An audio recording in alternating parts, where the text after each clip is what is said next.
Greetings duelists, and welcome to another video. This is our last week on the July 5th Forbidden and Limited list, and I'm going to say that despite a lot of scenarios that were unfavorable for this environment, the format has been very diverse. A lot of the better players have been rewarded not only by their deck choice, but for adapting and centralizing issues in this format we've seen as a whole. With the selection of Kashtira or Riceheart entering the Forbidden list, a lot of players whom were playing on the current format have reached a sigh of relief. Riceheart's existence meant gatekeeping a lot of strategies that were rogue from actually being better in the game, and forcing players to main or side deck key cards in order to keep up with the presence of monsters like this one. Now a lot of players can fixate their strategies central around other matchups, and not only that, but a lot of more decks are available because the key weaknesses for some of these strategies was just the existence of Kashtira Riceheart, and knowing that there's a format without it being present makes people be more predicated of into playing those strategies. However, this does come with a caveat, and I don't think many people have realized it yet. Firstly, I want to shout out Pac TCG, Pacawat, like the winner of YCS Brazil, and a really great player in general. On his last stream yesterday, he brought up this topic of how he enjoyed the current format that we were in because it was a mid-range format. And for the most part, I think I agree with him. Like, the format being very mid-range, being like back and forth between strategies, is something that we haven't seen in a long time. And a Riceheart existing was one of the things that made that possible. Now, with the absence of a Riceheart, there is one issue that we might see in the format, and before I keep going on that, I'm going to just show you like 5 decks that are now currently more viable because of the absence of a Riceheart, and then I'll get to the point that I'm trying to make on hand. Um, so like let's take Dark World for example. Uh, as you guys already know, Dark World received support back on December of last year in the structure deck. Not only that, but Duelist Nexus also gave it a new card, which is Dark Corridor.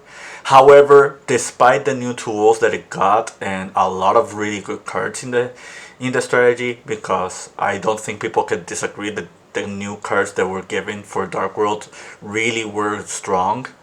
Dark World didn't do a whole lot in the past formats, and a Kashtira Riceheart existing is just one premier catalyst that made that possible for Dark World. Let's talk about another strategy. Let's talk about Drytron. If people are familiar with Drytron, they already know that this was a really strong deck in the past. Despite it having a few cards already like gone that really bolstered the strategy, cards like Ava and like Herald of Orange Light returning to 3 is another topic that I can bring, but like this not being a 3, the Ava getting banned, Benton was limited at one point. A lot of things just like made Drytron not playable. But again, this is another deck that just lost to a Riceheart, and there was no real way of them circumventing that without dedicating a lot of their main deck to just have concrete answers to it. Infernoble, this is, as you guys already know, this deck did top YCS Vancouver. It did make top 8. However, outside of that YCS top, and maybe a couple regionals, we didn't see this deck doing so well, like more open in the format. And I think this is just another deck that just lost to a Riceheart. Like, the existence of that monster just made it very problematic for this deck. As you can see, this is the Vancouver list. There was one card that was not Upstart. I don't remember what it was, but I can vouch for the 6 books. And like when you're playing cards like these, it kind of tells you that you kind of just need an answer to a Rise Heart in order to you to like succeed with your deck. But yeah, like with a Rise Heart gone, these 6 cards could just not be books anymore. They could be just more cards to like make the deck more consistent, or maybe other cards to for other matchups. Manadium, like a Rise Heart didn't hurt this deck way too much. The real catalyst for this deck was Droll Lockbird, that did like surge into popularity in the past few months. However, with a Rise Heart being gone, this strategy is a lot more favorable and a lot more enticing for people that pretty much wanted to play it beforehand. And the last deck I'll talk about is Tearlament. This deck I feel is really, really strong. I feel like after the hit that it received on the February Forbidden Limited list, this deck was still just a very viable strategy. However, a Rise Heart existing just kept this deck and just made it really, really hard for this deck to play without really good non-engine cards for it. Okay, so I brought up 5 decks. I don't know if you guys noticed, but there is one particular pattern that follows a trend with every strategy that I brought up. And if you haven't figured it out by now, I guess I should tell you. Like, let's take Dark World for example.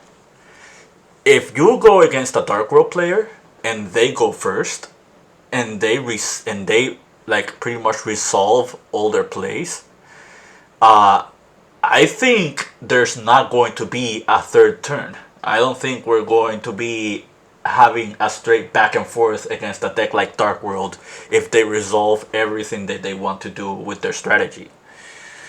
Let's take Drytron.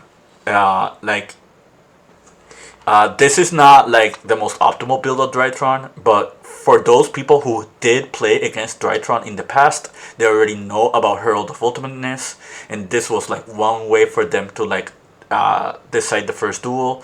Another strategy that they had was with Armor Factor Pain, the Draco Slayer ritual monster, and now that monster got an errata, so its summon is a condition, so it cannot even be negated. So that's another really powerful tool from Drytron's arsenal. And Orange of Light going back to 3 is something that we might see in Drytron decks in the future, because Ben 10 is already at 3 as well.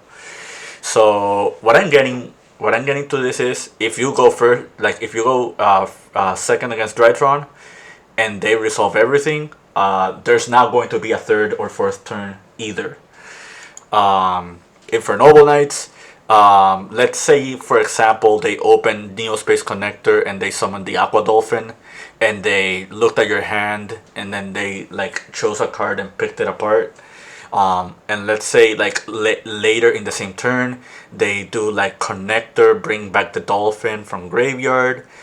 You banish the Dolphin and then you can just DDR, summon it back, and then all of a sudden your opponent is hand looping you. And not only are they hand looping you, but they're also making an oppressive board with Emperor Charles, Baron, Appaloosa,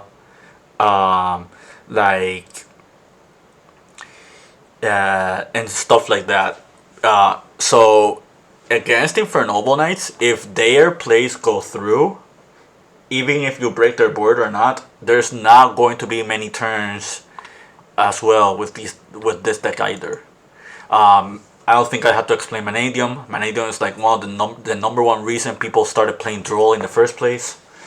Like, this is just a really powerful deck, and it has a plethora of combos. It has a lot of strategies in its belt. The existence of Crimson Dragon just really bolstered this strategy as a whole, as well as other cards that help with consistency like Torrid. And then you got Tearlament. Tearlament is a very like high roller deck. Like, not every game tier elements is going to resolve the same way, and I probably will make a video on that later. However, like, you're not playing too many turns against the tier element deck either. So the point that we come across is that a Rice Heart leaving the game is pretty much a blessing in disguise, because you're going to see a lot more decks that are just very, very oppressive going first. And if you don't open hand traps, like, board breakers won't be enough to handle these decks. Some decks just shave your hand away. Some decks just make a really, really oppressive board that just eats through your non-engine. And some of these decks are just really resilient against the other decks that are already known in the format, like Purely and Unchained, just to name a few examples. Bestial Magnamut being limited also helped all these strategies as well, except Infernoble Knights. They don't play lighter Dark monsters, but like all the rest of these decks, they heavily benefit from Magnamut also being limited. And that's not to say that we won't be seeing Bestials this format. Like, Druid's Worm is the second best Bestial by far, and like, is probably going to be in a lot of people's main or side deck. And you will still see Shifter around. You will still see decks that actually beat this kind of decks, like Fluunderies, for example. But that doesn't take away from the fact that despite the list, the Forbidden list very similar, minimalistic, now the non-engine that are being currently played at the moment are a risk factor. Because the moment you face these decks and don't have the right engine cards to beat them, the game is just going to be over before pretty much half of the round. But yeah, I just wanted to bring up that small topic. I think moving forward, I will speak a little bit more in depth about like what decks could probably be more seen in the format. I think the first topic that is going to be on hand is going to be Tier Element, because this deck is in a lot of people's radar right now. But yeah, I hope you found this video informative. I hope you found and gained some insight upon what I was trying to bring up with this topic. And let me know if you like videos like these as well. For now, keep practicing and keep dueling.